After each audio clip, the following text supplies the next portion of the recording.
समय की बात है। एक छोटे से गांव में एक किसान रहता था। उसका नाम रामू था। रामू एक मेहनती व्यक्ति था, लेकिन उसमें एक बुरी आदत थी। वह बहुत लालची था। उसकी लालच की वजह से वह कभी संतुष्ट नहीं हो पाता था। रामू के पास थोड़ी सी जमीन थी, जिस पर वह खेती करता था।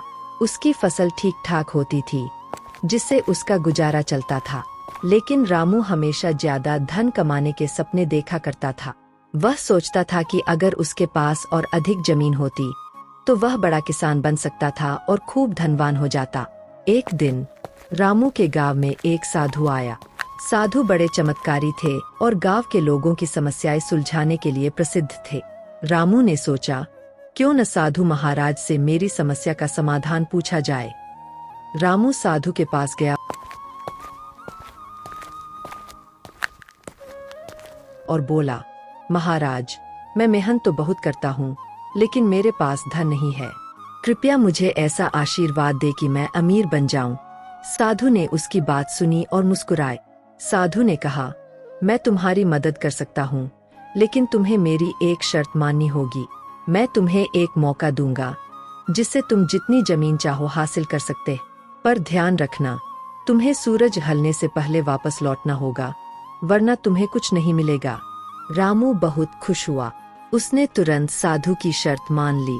अगले दिन सुबह साधु रामू को एक बड़ी खुली जमीन पर ले गए। साधु ने उसे एक लकड़ी दी और कहा, इस लकड़ी से तुम जमीन पर निशान लगाते जा। जितनी जमीन पर तुम निशान लगाओगे वह तुम्हारी हो जाएगी, पर याद रखना, सूरज ढलने से पहले तुम वापस यहाँ लौट आओ। रामू उत्साहित था। उसने तुरंत दौड़ना शुरू कर दिया और जमीन पर निशान लगाना शुरू कर दिया।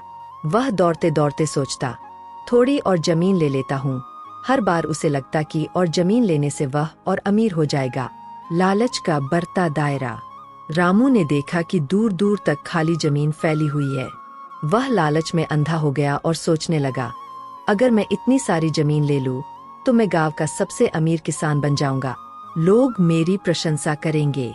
वह दौड़ता गया और जमीन पर निशान लगाता गया, लेकिन उसने ध्यान नहीं दिया कि समय तेजी से बीत रहा था।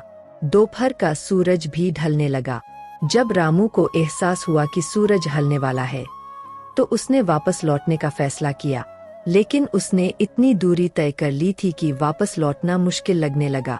वह दौड़ने लगा, लेकिन थकान से उसका शरीर जवाब देने लगा। रामू सोचने लगा, काश मैंने कम जमीन लेने का सोचा होता। अब अगर मैं समय पर नहीं पहुंचा, तो सब कुछ खो दूंगा। रामू ने अपनी पूरी ताकत लगाई और साधु के पास पहुंचने की कोशिश की, लेकिन जैसे ही वह वहां पहुंचा, सूरज ढल गया। वह थकान और तनाव के कारण वहीं गिर पड़ा और उसकी मृत्यु हो गई। साधु ने दुखी होकर कहा, यह लालच का परिणाम है। अगर रामू ने अपनी इच्छाओं को सीमित रखा होता, तो वह खुशी खुशी जी सकता था, लेकिन उसकी लालच ने उसकी जान ले ली।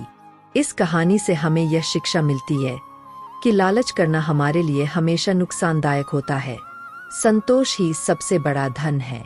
अगर हम अपनी इच्छाओं को सीमित रखें और जो हमारे पास है उसी में खुश रहें, तो जीवन में सच्ची शांति और सुख प्राप्त कर सकते हैं।